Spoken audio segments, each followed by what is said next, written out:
Bonjour, bonjour, bonjour. I am your humble deck goblin marine, and today we're going to be doing a good old-fashioned books and tarot and oracle decks haul. I have acquired some new books I'm super excited to share with you, my fellow bookworms, so we're going to be talking about that. And of course, I wanted to share some new decks that have joined my tarot collections. You guys know I'm a huge tarot lover. This is mostly what I love to talk about on my channel here. I have received some Kickstarters, I have received a couple of decks for reviews, and I have acquired a couple of decks myself, so I wanted to share those with you. If you're new here, you should know in the description box, you're going to find all the names of the decks and books.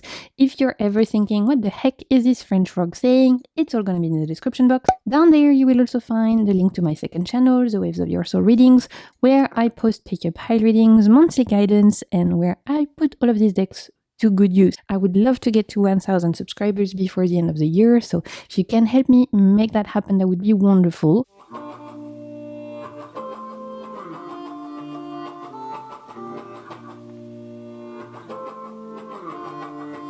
And we're going to start with a little live catch-up, so I'm going to put chapters, so if you want to jump ahead, you can do that. My whole video are watched by most of you, so I thought it would be a good place to do a little update.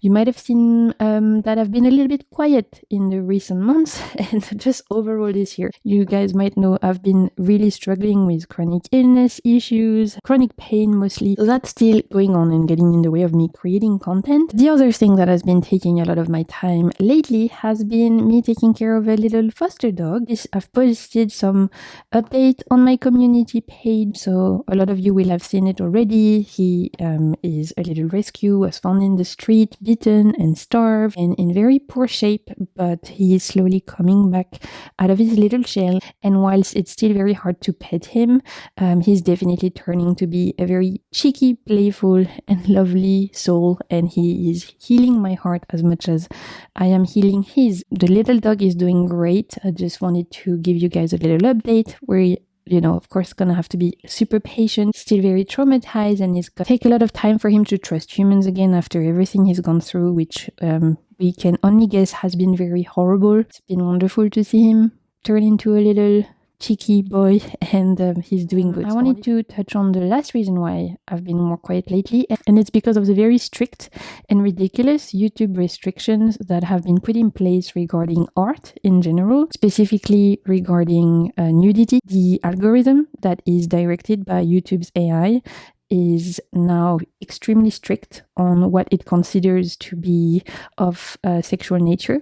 And so now, every time I'm sharing a deck with nudity in it, it is flagging my videos as inappropriate for younger audience, which means that this video is only shown to my subscribers, but it's not shown to people who are not subscribed. So it's definitely tanking my video algorithm. And it also means I'm not getting any money from that video. The most important thing is that it is getting in the way of me sharing people's art, which is what I want to do on this channel. This all came about with my latest video, which was 10 tarot decks of all time. This video should have made at least 3,000 views. It's kind of like what I can expect from popular topics on this channel. And because right now it has been flagged as inappropriate because I'm sharing decks like the Gentle Tarot or the Libenko Tarot, which have some nudity in it, the algorithm has decided, specifically through YouTube's AI, that it will not be pushing that video outside of my subscriber count, and on top of that, again, that there will be no monetization, etc, etc. This whole debacle has made me really upset, and for a bit I've been thinking, what am I doing here? Because looking through my decks, I realized 90% of them have nudity in them. Specifically, if you look at the RWS, every single star card is gonna have nudity in it. So even my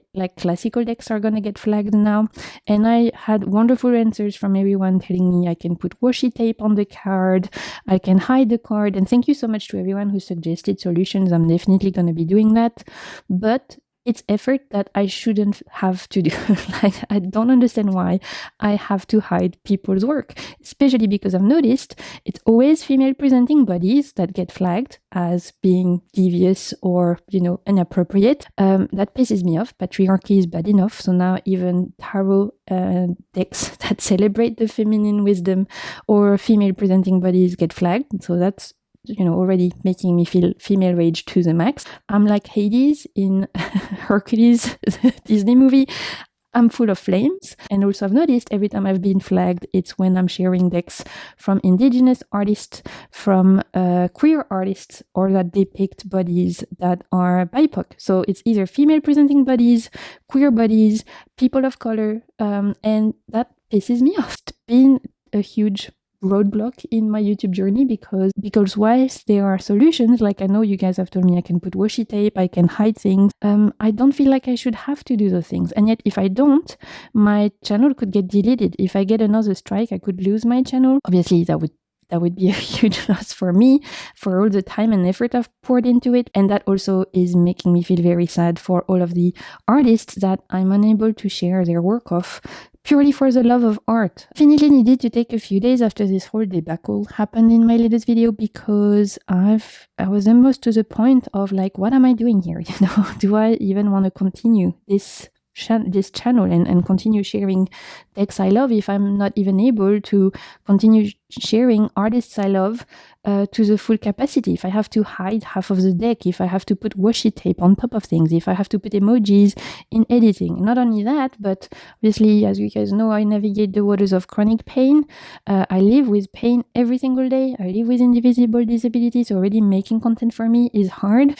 Every video I make is already a huge challenge, but I do it because I love it. I do it for the love of finding community, sharing our love for people's work, sharing our love for tarot and the art form that is tarot. But this has just been another obstacle for me that is added on top of other obstacles I'm dealing with, which has been very frustrating. I just needed a few days to sulk, to be honest, and I just wanted to mention it here because you're gonna see in the decks I'm sharing. For some decks, I'm only gonna share with you some cards because I can't be dealing with spending hours on editing to hide and blur things, and I've ordered washi tape but I've not received it yet. So for today, if I only share with you a few cards of a deck, it's because there's going to be nudity in some of it. Just a little PSA, I'm sorry for the rant, but it has been really, dragging me down. I've decided I'm not going anywhere and I'm going to continue doing what I can to share my passion over here for you guys, as I do love this so much.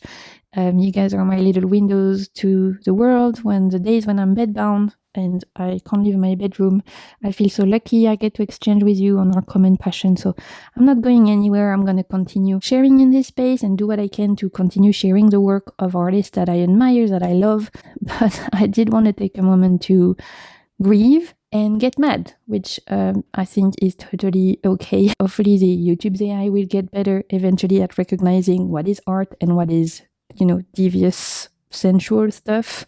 For now, it's clearly not able to add any context to things, as I've been denied both times when I appealed. We'll see. That being said, let's close that chapter and we'll move on. Telling you in the intro, I've been quite upset about this whole YouTube debacle, flagging my videos and getting in the way of me creating content. So what did I do in order to feel better? Of course, I bought things. That's how it works, right? And you know what? Don't judge me, please, because I feel like a lot of you will understand. Let's talk about the first one I picked up, which is this beauty. Look at this gorgeous spread edges. I went into the bookshop looking for a book by Madeline Miner, which is called Circe.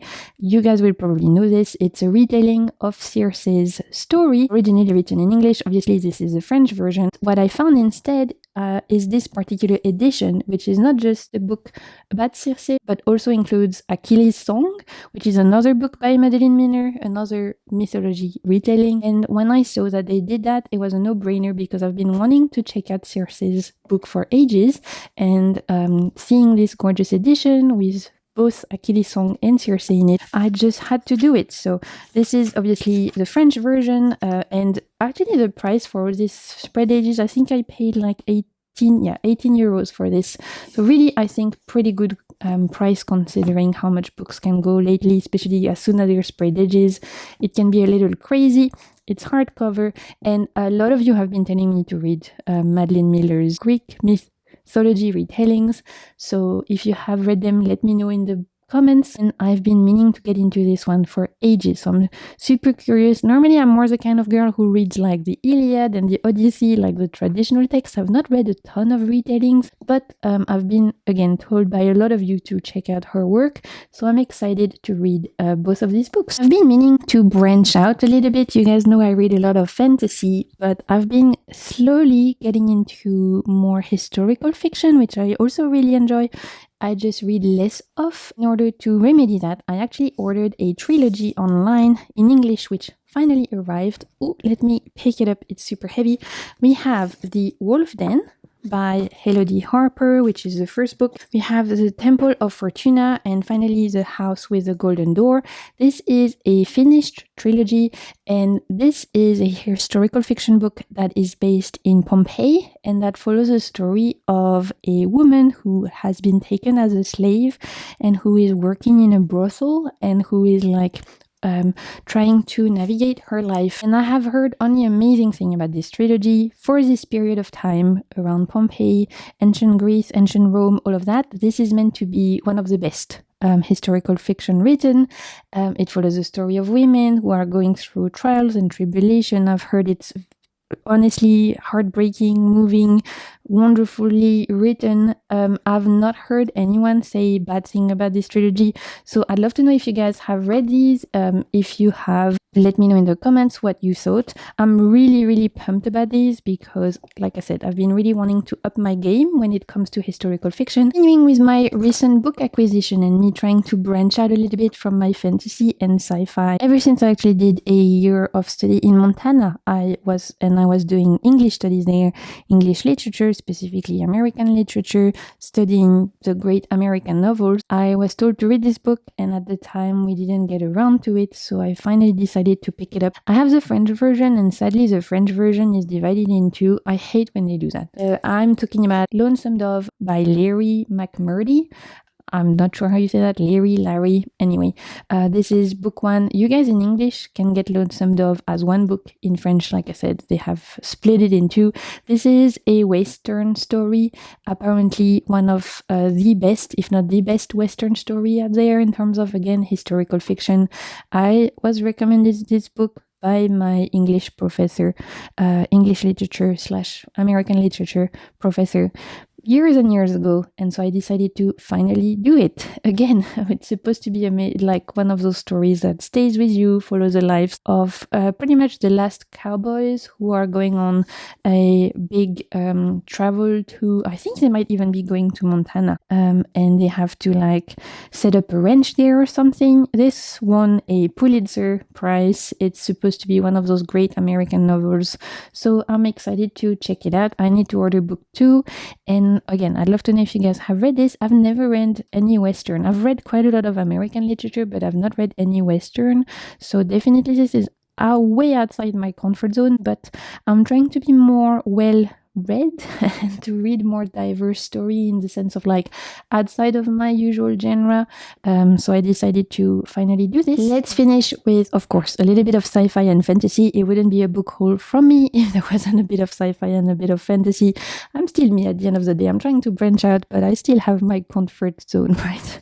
The first one is, again, a book I've been meaning to read for years. So when I saw it in the bookshop, I was like, finally, let's do this. And it's a classic, I think. This is Flowers for Algernon by Daniel Keyes. I have the French version, but you guys can get this in English. And so this follows the story of two doctors who have done trials on mice, and they have managed to make the mice extremely intelligent and change their brain chemistry to make them geniuses, pretty much. So they decided to then move the trial onto humans, specifically the main character, a man who has a very low IQ, who is now being given this treatment or this, I don't know, like scientific trial, and who suddenly will go from having a very low IQ to being a genius. And the main character, who as in his journey going from having a very low IQ to suddenly developing all of his like brain cognitive intelligence. And apparently this is also a bit of a reflection on how potentially being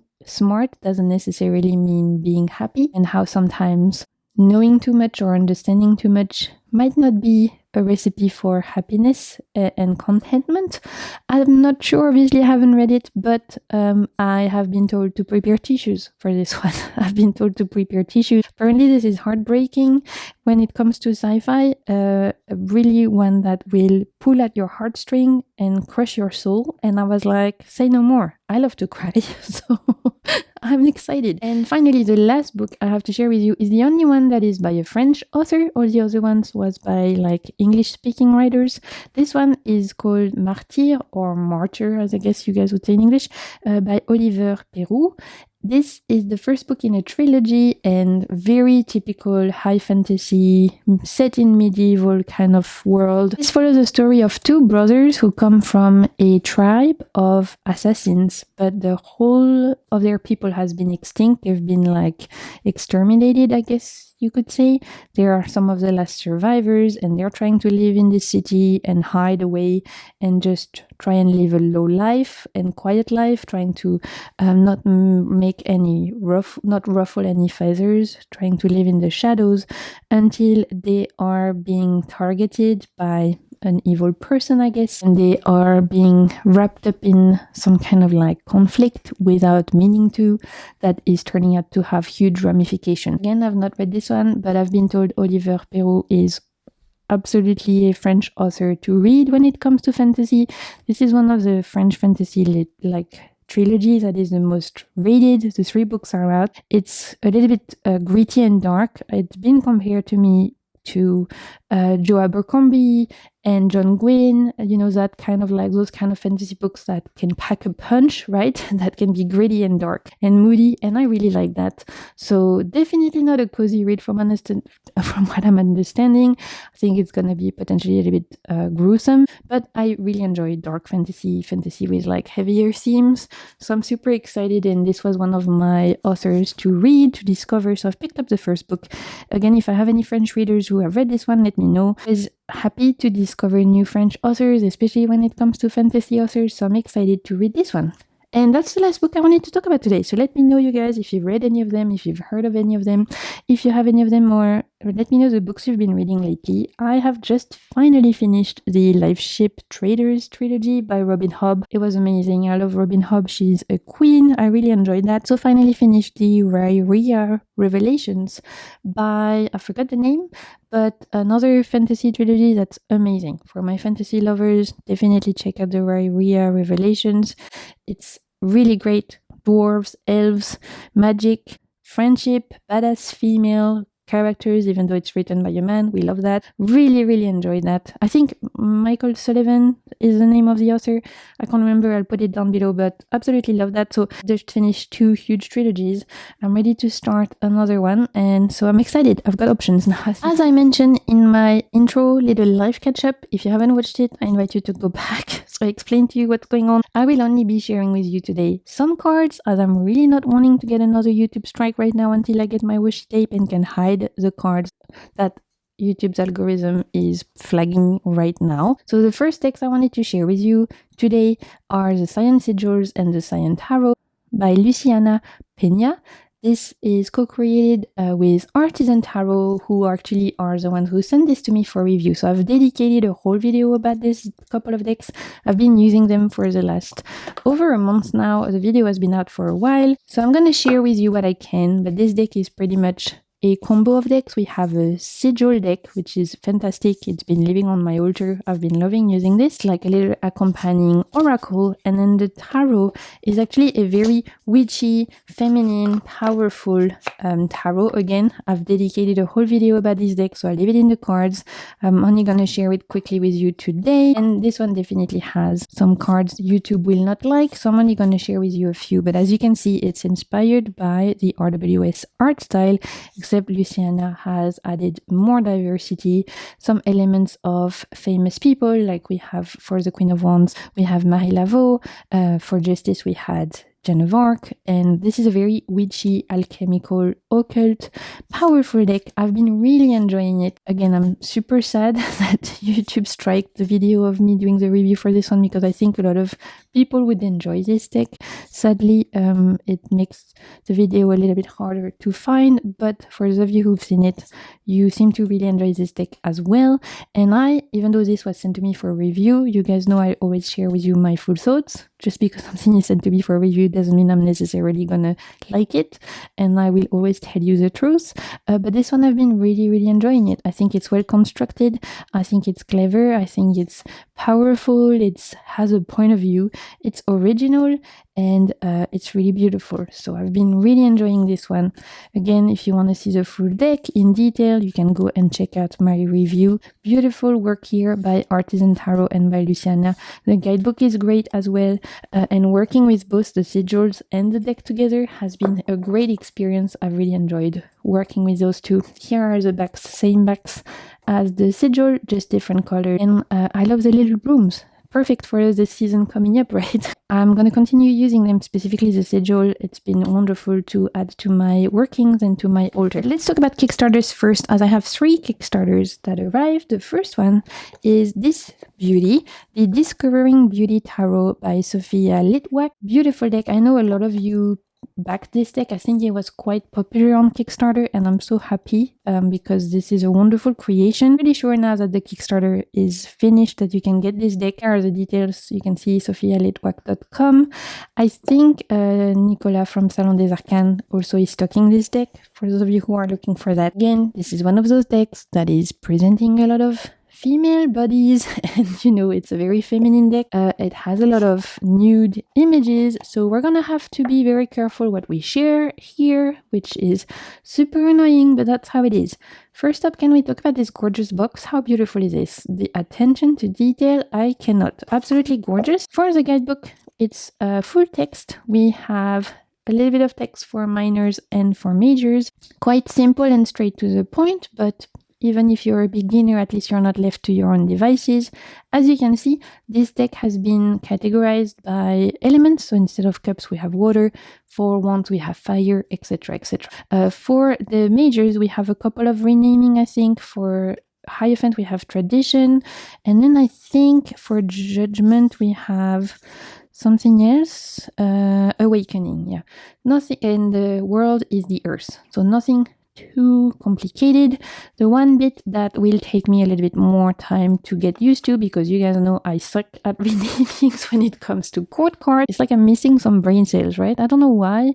Why is everyone okay with using decks that have renamings of court card, and I feel like mentally challenged when it comes to court card renamings? I have to make myself a little cheat sheet when I'm using the decks to be like, oh yeah, that's the queen and that's the king. I don't know why that is, but anyway, for this deck, instead of your traditional page knight, king and queens, for the page we have root, for the knight we have voice, for the queen we have heart, and for the king we have spirit. Am I gonna remember that? Absolutely not. So I'm gonna have to make a little cheat sheet, like I was saying. Here are the backs, and we have black sides. All of this is the cards I will not be sharing with you today. The YouTube algorithm will punish me. So I've had to go through and share and find some cards I will be able to share until I'm able to get my washi tape and hide some things. But at least I've got a selection of cards so you guys can get a feel, right? As you're going to see, it's a very beautiful deck that is hand-drawn. So the art is quite unique and very beautiful, very element-based, and very much focused on female power and the feminine body. I find this artwork extremely beautiful, quite primordial. Is that a word? I think that is. I'm hoping I'm not making that up, but primordial in energy. It feels very raw, I think. The closest deck that this matches in terms of energy, in terms of the egregore of the deck, would be, in my personal opinion, obviously this is very personal and you know, very biased, is the Story Medicine Animal Tarot. It has a similar egregore. When I've held the deck and I went through it and I did my first reading with it, it felt very similar in essence to the Story Medicine in energy, not in art style, obviously. And I love that deck, so I'm very happy. I feel like this is a deck that will be great for connecting to spirit, source, the divine, however you like to call it, right? Because it feels very channeled and intuitive. It's absolutely beautiful. And again, I'm very happy that this was successful on Kickstarter. A lot of us backed this one. And I'm glad. I think this is one of my favorite cards. We have Medusa for Judgment. It's really stunning. I've only used this deck a couple of times. I'm still like getting to know it, but so far it feels like a deck I will be using mostly for connecting to my guides, to spirit, to the universe. That might change, but right now it feels more aligned with those kind of channeled readings. Again, I'm pretty sure this is available for purchase now that the Kickstarter is finished. And I think this is Sophia's first deck, and if it is, I think she's done a really beautiful job. I mean, even the box is great. Card quality I didn't mention, but it's matte, shuffles beautifully, really, really good production. Let's move on to a couple of Kickstarter I received. One, I've actually been using this one quite a bit in the recent weeks, because I received it pretty much just after I filmed my latest haul, and that is the Cracked Amethyst Tarot by The Cracked Amethyst on Instagram and on their website. I think her name is Jessica, but yeah. This is a vector style digitally drawn deck, and at the time of the Kickstarter I also backed the little added reward that we could get, which is the mini Amethyst Oracle. I've been following Jessica's art style on Instagram for ages. I think this deck has been in the works for maybe 2-3 years now. I can't remember, but I remember seeing the first picture of this deck ages ago. Straight away I was like, yes, this is gonna be amazing. And it took a while for this deck to come out to life, but I'm so happy that it finally did, because it's beautiful. Look at this gorgeous box. Really stunning. I love this addition to detail. Inside the box we have this beautiful same image as the backing, and we had an extra card which was called Magic. You guys know I don't use extra cards, but it's beautiful. We have a little guidebook. Again, beautiful attention to detail. Look at this, even the cover is so stunning, and the guidebook, the way it's designed is so cool, right? So see, for example, for the devil, we have the elements that are shown on the card, and the way it's written is just really unique. If I look at even the minors, you can see here two of stones. It says every rock has to be placed gently, finding the perfect balance. Sometimes you have to move things around in order for everything to work. If it doesn't fit one way, try another. The way it's written, the way it's designed is really cool. For my peeps who love graphic design, who love to geek out about those kind of things, about words, where they placed and polished and font and things like that, you will love this guidebook, because it feels like a lot of effort and intention was poured into it. There's not a lot of text, but it's just super cool to read through, and I've really enjoyed like looking at intention and the work of this little guidebook. It's been fun to read. So for the deck we have this beautiful backing, same as the bottom of the box, and we have silver edging, but it's almost like a matte silver. It's definitely not glittery, so we love to see that. It doesn't give you that feeling that you bitch slaps Tinkerbell, and I appreciate that. In terms of the artwork, this is vector style, I think that's what you call it. Correct me if I'm wrong, but I'm pretty sure that's what you call it. Here we have a little bit of renamings in terms of the suit. Instead of the wands, we have arrows, but cups are cups. We have swords for swords, and pentacles are stones or crystals, I think. So nothing too major in terms of the renaming. And as you're gonna see, this is a no human deck, full nature, very expensive with an A, right? Not expensive in the sense of it's pricey, but expensive in the sense of it's wide, it feels like a breath of fresh air. There's no humans in this one. It's fully landscapes and little setups of like people's homes, things like that. That's the main reason why I've been really appreciating using this deck as soon as I've received it, and I've actually been using it for like the last couple of weeks, maybe 2-3 weeks now, is because it feels very wide and like a breath of fresh air. Truly, the fact that there's no humans, it gives a similar vibe to the Spacious Tarot, which I don't have, so this is why I was excited to back this one, because I don't have the Spacious Tarot. But I always thought it was interesting to have a deck like that feels very like open and just, again, breezy, I guess, is that a word? And to be completely honest with you guys, I've kind of been in a little bit of a tarot slump in the last recent weeks. And this kind of arrived at the perfect timing, as it's been really easing me back out of my tarot slump. Using a deck like this that is very immersive and yet very open, has been truly a great way for me to come out of my slump. Nothing wrong about being in a tarot slump. It happens. We all go through it. This one feels like it's been a great remedy though, because again, no humans. I've been kind of sick of humans, to be honest, you guys. 2025, it's a challenge. There's been a lot of crap. A deck like this that reminds you of the beauty that exists outside, that decenter your story, that puts you outside of your own shoes, has been wonderful. So I really like this one. I've been enjoying it a lot, using it a lot lately. Cardstock is matte. It's got that like soft petal finish. Still easy to shuffle though. I know a lot of people don't like that rose petal finish, but I don't mind at all. And this one is actually not sticky. So we love to see that. A beautiful Emperor card. This one I can actually show you every card because there's no humans. YouTube won't punish me. Yay! Love this Eight of Swords. So as I was telling you, this deck was years in the making, and finally the Kickstarter was released earlier this year. I love this Hierophant card, and I'm so happy that this deck is finally out in the world. I'm pretty sure you can get this deck now directly from the artist. Hopefully this is the case. This is another one of my favorite cards.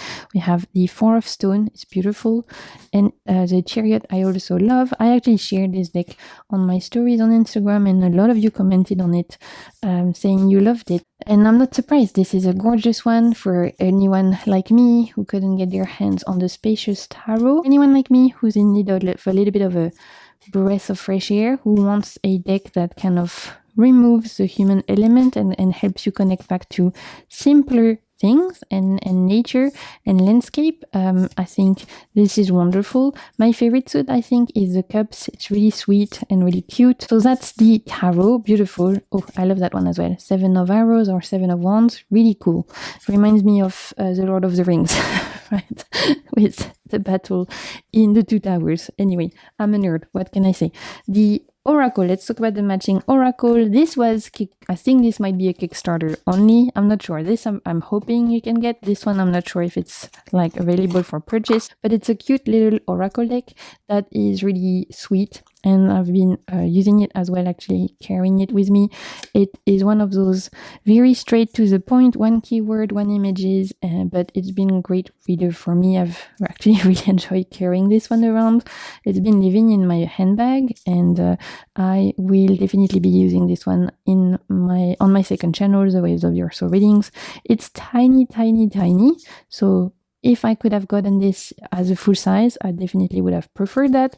You guys know I prefer normal size decks rather than mini decks, but it's still adorable, so I couldn't pass it. Look at this. Chai card, yes. Yeah. The last Kickstarter I wanted to mention is one I only actually received yesterday. So this is kind of what prompted me to finally film this haul. So I've not used this deck yet. I did share it on Instagram this morning as it was too cute. I couldn't stop myself. It's adorable. You guys are going to see.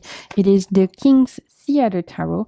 I feel like I backed this maybe a month or two ago, so that was super fast, honestly. Sometimes Kickstarters take ages. This one, I feel like it literally happened in a month or something. I don't know, crazy. The box looked like this. I don't even know who this is by because there's no name, but the Kickstarter came with a super cute pouch. They gave us adorable stickers. This one I've not seen anyone share yet, but I mean, it's super new, so this is probably why. Look at this box. Literally, there's something this year about boxes that open, that have full art inside them, that just is so satisfying. I love that so much. It's gorgeous. Little guidebook, but it's fully in, I think, Chinese. I mean, I did Chinese at university, so you should think I would recognize it, but you guys, brain fog. I've definitely lost brain cells since. So I'm going to have to use my little Google Translate app to check this out. Again, I've received this yesterday, so I've not checked out the guidebook yet. In terms of the cards, we have these backs, really cute. I love them. Simple but cute. I think they go really well with the theme of the deck. And we have gorgeous green matte edges. And you know what, you guys? I'm starting to realize those are my favorite of edging now. I love colorful matte edging. It doesn't go on your fingers.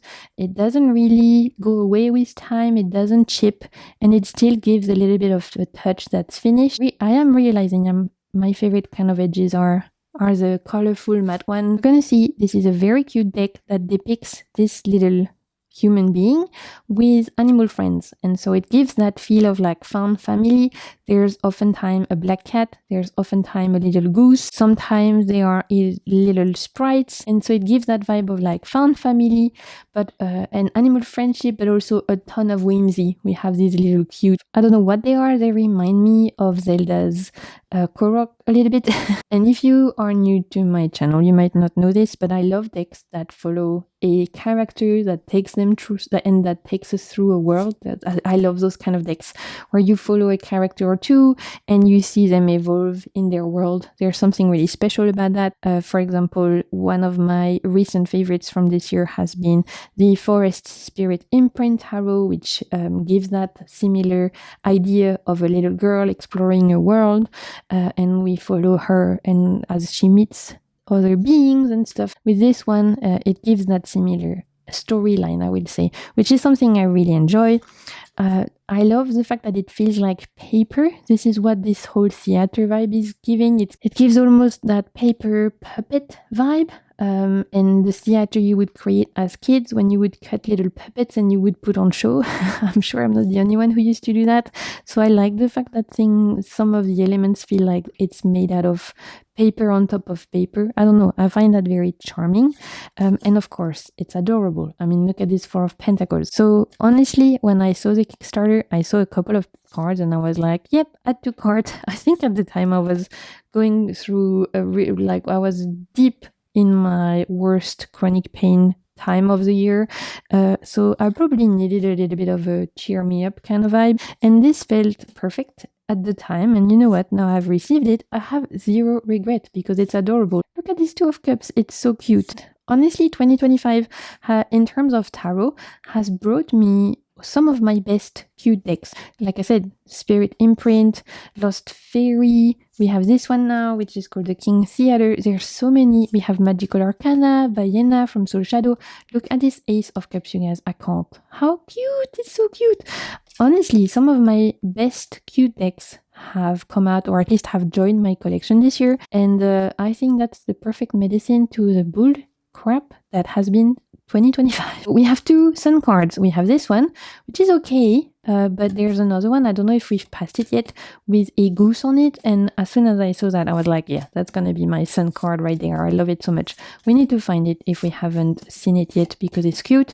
Cardstock, super flexible, very flexible. My peeps who love to riffle shuffle will appreciate that. It feels almost coated with plastic, but it doesn't feel plasticky in the sense that it's not slippery, right? Some decks that feel plasticky, they are sliding around everywhere. This one doesn't. So I'm not sure what production details is on this one.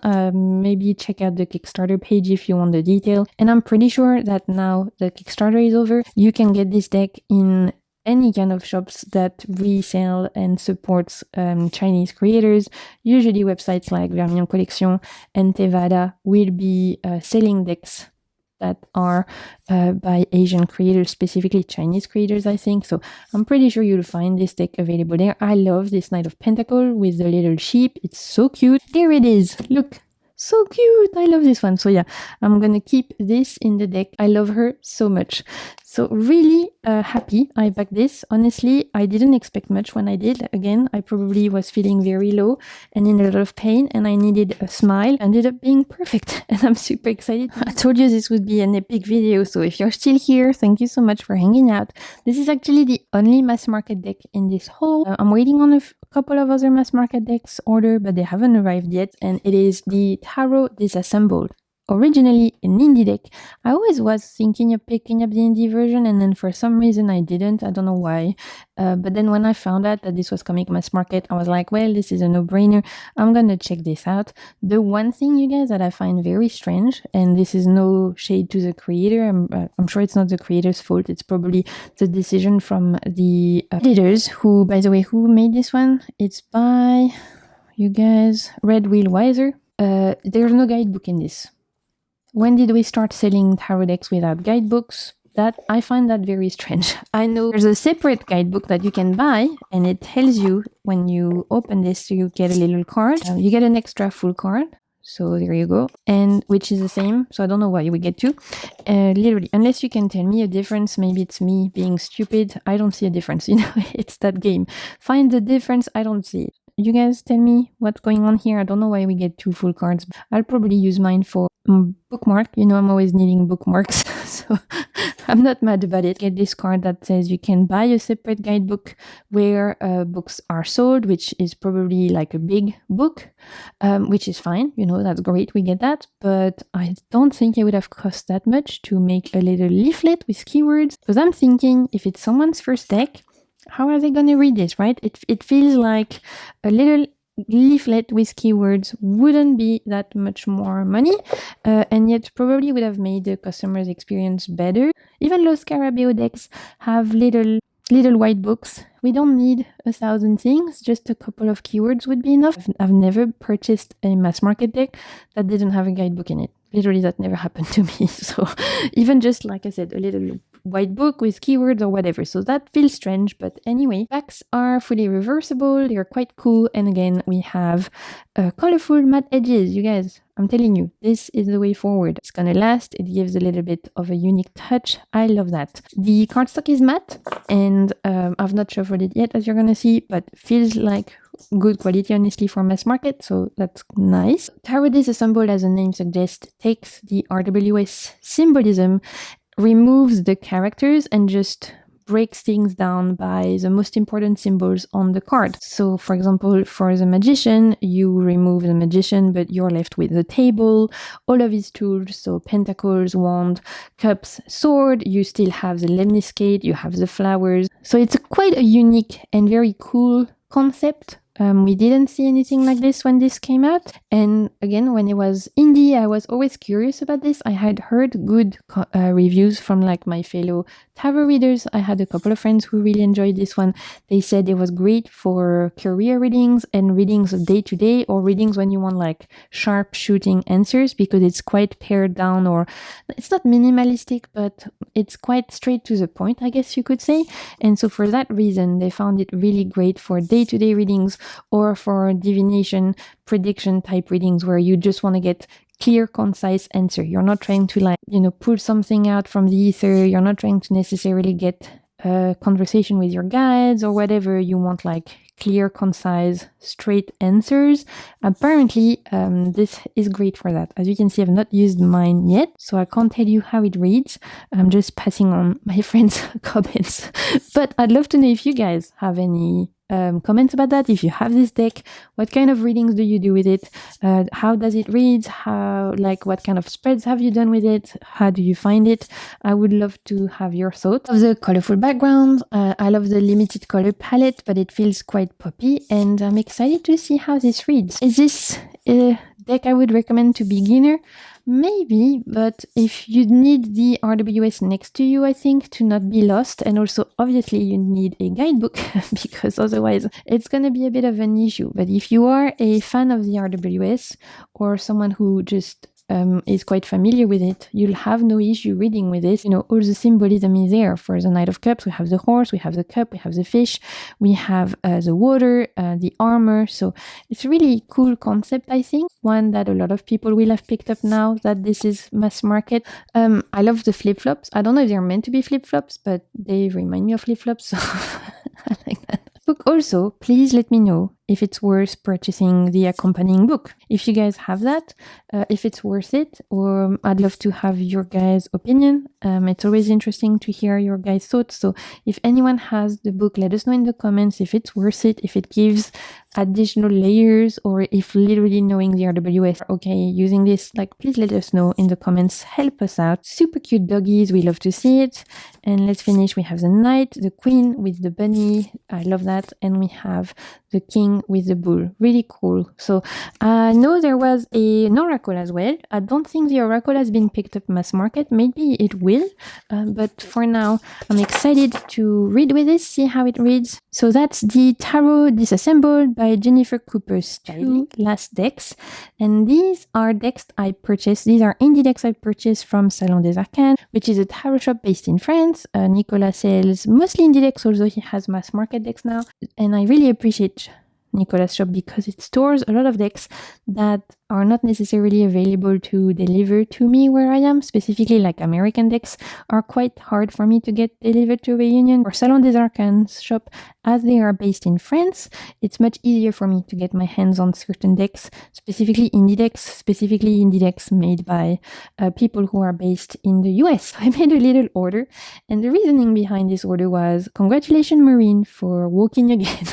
And I think that was deserving of a little treat, if I do say so myself. I don't know if you guys agree, but honestly, I feel like for having had to relearn how to walk again because of the mosquito illness I got earlier this year, it fucked my articulations again, and I had to really push me back in my mobility so much. So I had to go back to the physical therapy for months and months and months. I was back in, being mostly bedbound, and it took me months and months to regain my mobility and being able to walk again. But I'm finally there. I'm finally able to walk again without much aid. I still need a bit of a stick, but I'm out of the wheelchair. And for that reason, I think I deserved a treat. So I did. I treated myself. So these are my congratulations, you're walking again, Marine treats. I got 2 decks by the same creator, actually, both by Lennox Reese. I've been a huge fangirl this year of her work. We have the Folkloric Forest Tarot, and we have the Coastal Curiosities Oracle, the Naturalist edition. I have been absolutely loving this year. It's literally probably going to be part of my favorite decks of the year, the Peculiar Pathways Tarot by Lennox. It's been my mission ever since I've been loving this one to slowly but surely get all of her decks, and I'm very grateful that Nicola from Salon des Arcanes is stocking all of Lennox decks, as it allows me to get them where I live in Reunion. So let's talk about the tarot. I have not used any of those yet because I've only received them recently. So we're going to look at them together. So the Folkloric Forest Tarot indie deck by Lennox, this reuses pre-existing art style that she has edited. I think she has removed some things, changed some things, but the guidebook tells you the painting where it comes from. So I love that. I love when people quote their sources and stuff. The box is beautiful. And look at this. This seems like such a small detail, but look, you can actually open the box without tearing the tag because the tag is printed on the box. Oh my God, you guys, when I saw this, I was like, genius. Okay, someone send Lennox some flowers for this, because I can't tell you the amount of time I've purchased tag boxes that come with a beautiful tag, and I'm like, what the fuck do I do now? Do I open it by the bottom? Do I tear into it? It gives me anxieties and I spiral, and then suddenly it's like 2 hours later and I still haven't opened the box. Lennox has thought about us overthinkers and has printed the tag on the box so we don't have to damage it. And it's beautiful. And it was such a simple idea, and yet nobody thought about it before. So thank you, Lennox, for this gorgeous piece of work. I love it. Inside again, can you see a theme? We have matte edges, colorful matte edges. I'm telling you guys, this is where it's at. We love to see it. We have this beautiful guidebook, and I've noticed that there's put so much work in her guidebook. I always enjoy her guidebooks. They're always well written. There's always great information, as you can see here. We have full text, we have keywords, we have a little bit of an explanation as to what's on the card. If there is like reference to folklore, which originally this was created with Finnish folklore in mind, and then I think Lennox extended the thing to talk more about Northern European influences. But if there are and so if there's references to specific mythology or stories, she will tell you here. And at the bottom, you have the names of the paintings that she has edited and collaged. Great guidebook, simple, straight to the point, but full of great information. In terms of the backings, look at this. How beautiful. We have this like golden accent here and these beautiful animals. So this is called the Folkloric Forest, and you're going to see it's very inspired by Northern European forests and elements and animals. Obviously, we're using pre-existing artwork that has been slightly changed and edited. I have been lovingly calling this my grandpa deck because my granddad, he was a simple man. He lived in the Alps. My whole family on my mom's side is from the Alps. So my granddad, he was living near the forest, and he would spend all of his days foraging mushrooms and just being in the forest, being in the mountain. And he would hunt, obviously, at the time. That was a big thing, you know. And they would have, in the village, they would have hunting dogs, and they would see a lot of deers and a lot of bears, and, you know, it was the Alps. So the whole aesthetic of this feels very much like my granddad. So I've been lovingly calling this my granddad deck because as soon as I saw a walkthrough of this deck, it just felt like him in tarot form. And that's mostly why I wanted this deck. Just this whole aesthetic of like hunting party and the forest and the mountain. It feels very coded to my childhood nostalgia of visiting my grandparents in the French Alps. So obviously this is what called me to it. You know, even the animals presented here feel very reminiscent to the animals I know they would be like engaging with or like coexisting with. As you're gonna see, there's very few humans in this deck. It's mostly animals and landscapes, and I think that's wonderful. Again, I've been a little bit in a tarot slump lately, so I've kind of been gravitating towards decks that feel more expensive, that have less humans, and that are more nature-based. Usually that's what I do when I'm going through a bit of a slump. It helps me to reconnect with the magic of tarot, like decentering myself from the human story, connecting with more simple things such as nature. Love this card so much. Really helped me come out of my tarot slump when I'm going through them.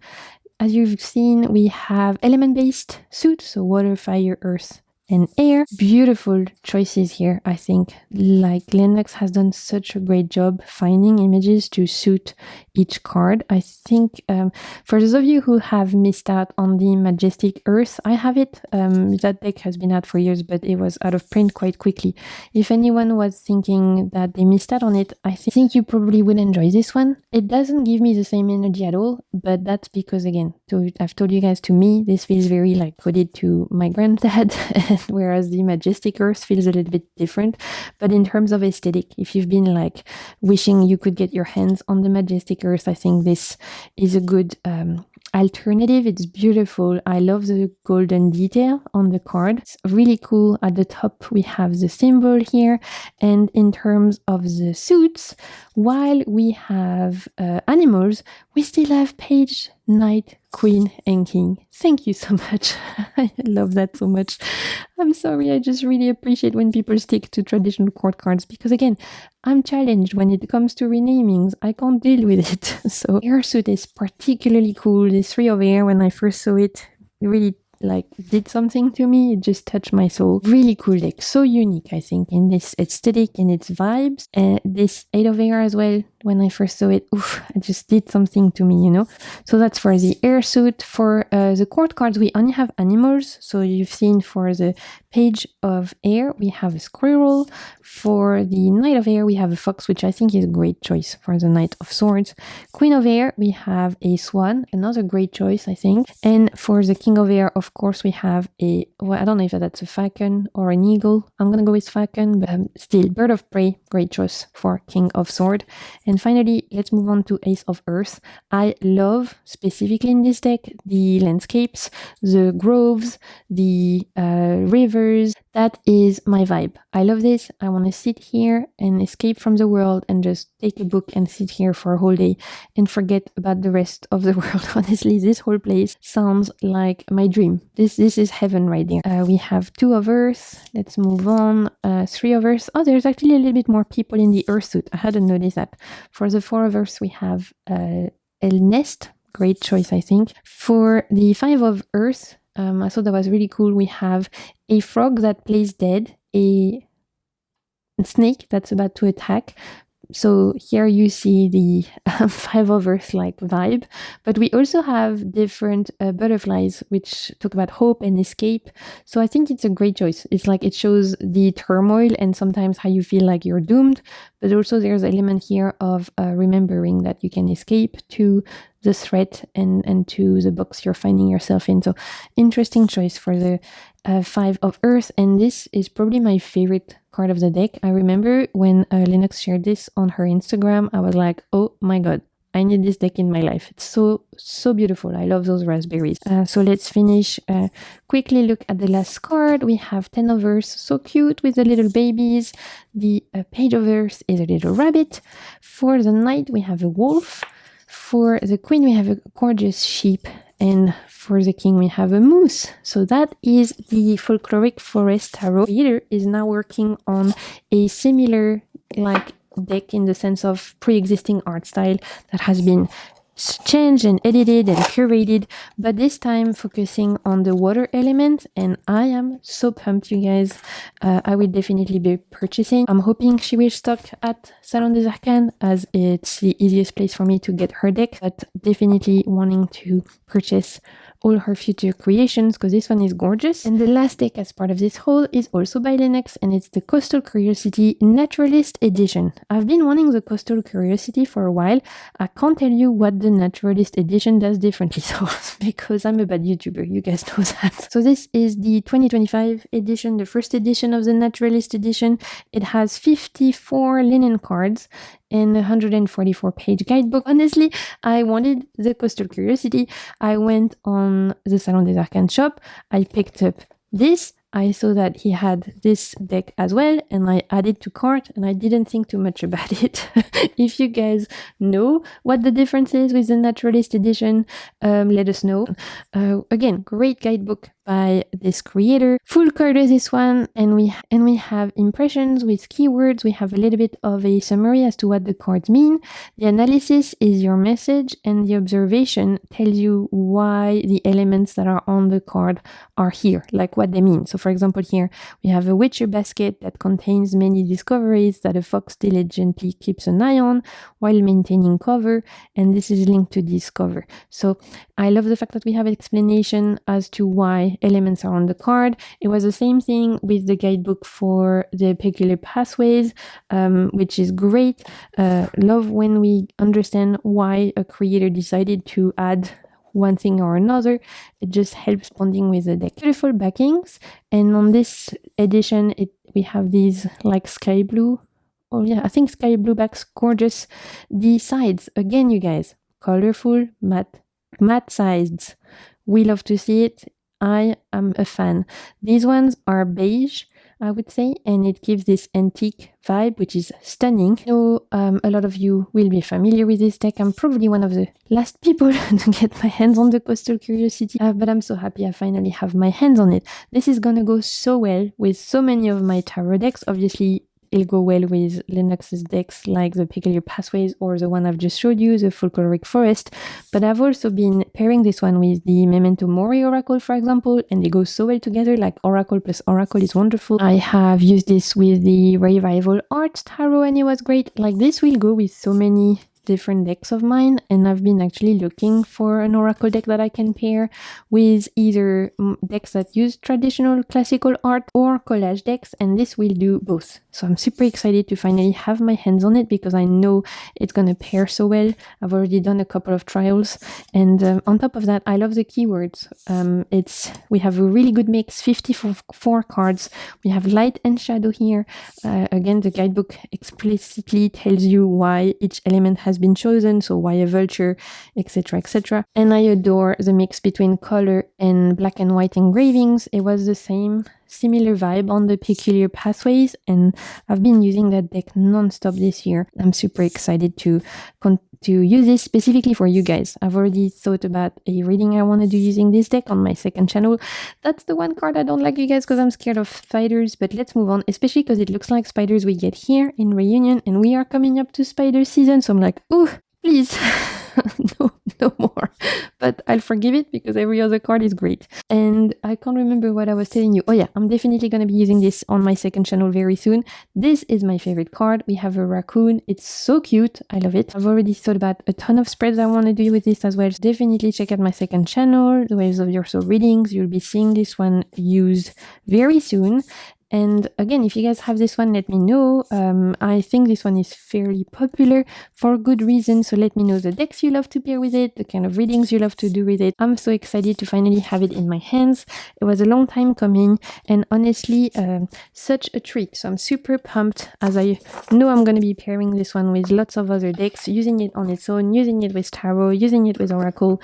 It's going to be a great time. So you guys, these were the last two decks I wanted to share with you today. We've talked a lot. This is going to be a long video, so thank you so much for those of you who are still here, and thank you so much for your patience and support whilst I've been dealing with YouTube shenanigans, dealing with chronic illness shenanigans, and trying to get my little foster doggo to slowly adapt to this life, as obviously he's been taking over a lot of my free time. So thank you for your patience whilst I've been navigating all those changes. If you enjoyed this video and hanging out with me, you can leave a little thumbs up or a little comment. And until next time, I hope you are all being kind to yourself. I'm sending you so much good vibes, and keep navigating the waves of your soul.